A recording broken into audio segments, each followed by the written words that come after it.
تو جب ہمیں حکومت ملی تو کیونکہ ہمارا ہم جو دنیا کو ایکسپورٹ کر رہے تھے اور جو دنیا سے چیزیں خرید رہے تھے اس میں اتنا بڑا خسارہ تھا کہ پاکستان کی تاریخ میں سب سے بڑا جس کو کرنٹ اکاؤنٹ ڈیفیسٹ کہتے ہیں وہ ہمیں ملا تقریباً $20 ارب کا.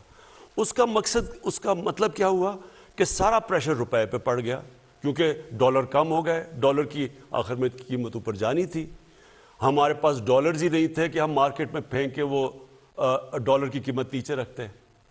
تو جب ہمارے اوپر سارا بوجھ پڑا تو روپیہ جب گرا, جب روپیہ گرتا ہے تو جو چیزیں ہم امپورٹ کرتے ہیں مہنگی ہو جاتی ہیں. تو پہلا تو لہر مہنگائی کی تب آئی جب روپیہ نیچے گیا اور اپنے لیول پہ پہنچا, تو ایک تو اس کی مہنگائی آئی اس کی وجہ سے.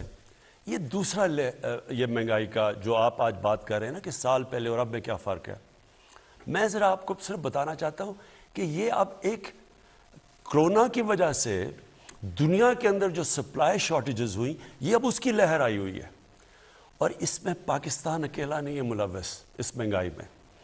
آپ کو یہ پتہ ہونا چاہیے کہ ہمارے سے وہ ملک امیر ترین ملک یعنی برطانیہ کی 50 اس کی صرف 6 کروڑ آبادی ہے, ہماری 22 کروڑ ہے. ان کا جو سالانہ آمدنی ہے جو GDP کہتے ہیں وہ تقریباً 50 گنا ہے پاکستان سے زیادہ. اب ان کی امریکہ کی میں اس لیے مثال دیتا ہوں کہ ہم نے کووڈ کے دوران جو سب سے زیادہ پیسہ خرچ کیا عوام کی بھلائی کے لیے مدد کرنے کے لیے وہ $8 ارب تھا. امریکہ اب تک $6,000 ارب خرچ کر چکا ہے. تو پہلے ذرا دیکھ لیں کہ ہماری حالات کیا ہیں ان کے کیا ہیں. اب میں صرف آپ کو یہ بتانا چاہتا ہوں کہ ان ملکوں کے اندر کیا گزر رہی ہے. پہلے یہ ورلڈ فوڈ پرائسز یہ اس وقت دنیا میں 10 سال سب سے زیادہ مہنگائی ہے. امریکہ کے اندر یہ ہیڈ لائن ہے 40 سال میں سب سے زیادہ مہنگائی ہے.